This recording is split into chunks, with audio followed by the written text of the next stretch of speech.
ইতিহাস গড়তে পারলো না ক্রিশ্চিয়ানো রোনাল্ডো। অবশেষে শীর্ষের কাছে তাকে হারতেই হলো। অর্থাৎ দারুণ 90 মিনিট ফুটবল খেলেও শেষ পর্যন্ত এক্সট্রা টাইমে গড়ালো। তারপরেই যা ঘটার তা ঘটে গেল।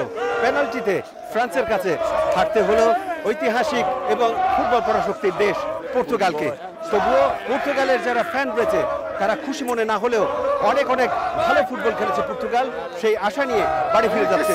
তবে সবচেয়ে বড় বিষয়, অনেকেই চেয়েছিল আজ ক্রিশ্চিয়ানো রোনালদো ইতিহাস গড়ে তার দলকে নিয়ে যাবে সেমিফাইনালে, কিন্তু অত্যন্ত দুঃখের সাথে বলতে হয় ক্রিশ্চিয়ানো রোনালদো সেটি পারেননি।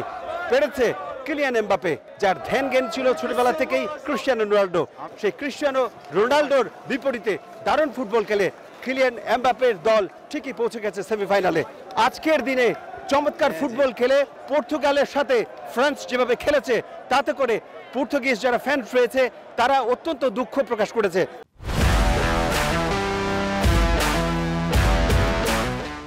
We play good, but penalties is luck.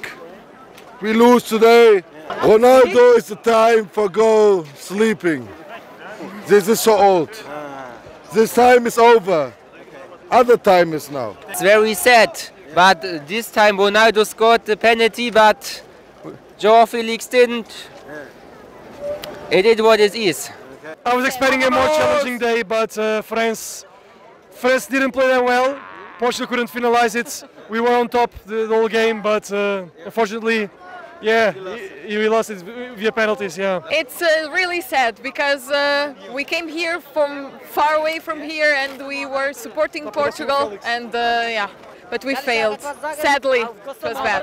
Ronaldo spielt für mich immer gut. bleibt mein Held, auch wenn daneben steht. কিছু মিস ছিল যেগুলো পর্তুগাল যদি না করতো তাহলে হয়তো বা খেলা পেনাল্টি পর্যন্ত আগাতোই না এবং খেলাটা আমরাই হয়তো জিতে যেতাম। Neither Ronaldo failure, neither Joao Felix failure. It's the coach failure. He moved a lot of times too bad, not this game. অন্যদিকে অত্যন্ত খুশি ফ্রান্সের ফুটবলার থেকে শুরু করে ফ্রান্সের ফুটবল প্রেমীরা। আজকে তারা ঠিক যেভাবে পর্তুগালকে হারিয়েছে একইভাবে সেমিফাইনালে শক্তিশালী স্পেনকে হারিয়ে অবশ্যই ফাইনালে পৌঁছে যাবে এমনটাই আশা করছেন ফ্রান্সের football প্রেমীরা। I love so much. I think it's a better France is a better in the world. I think on a un bon gardien quand même et il nous a bien sauvés. On a des bons joueurs aussi, mais sinon stressant et on a Mbappé, ça a été compliqué, mais moi je l'aime toujours et Griezmann. Bah, c'était compliqué avant, aujourd'hui c'était pas trop mal, mais on fait avec. As the French people, we are really happy to do the end of the career for Cristiano Ronaldo in the Euro. Obrigado, Joao Felix. Be more happy when we will, on the 14th of July, take the trophy of the European Championship that you stole us. A very good game. So see you in final. Let's go. Come on, France. Come on. আজকে দুদলই অত্যন্ত চমৎকার football খেলেছে।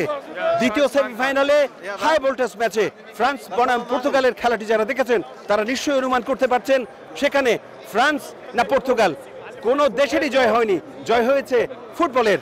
France এবং পর্তুগালের ভক্তরা মনে করছেন আজকে কোনো দলই হারেনি।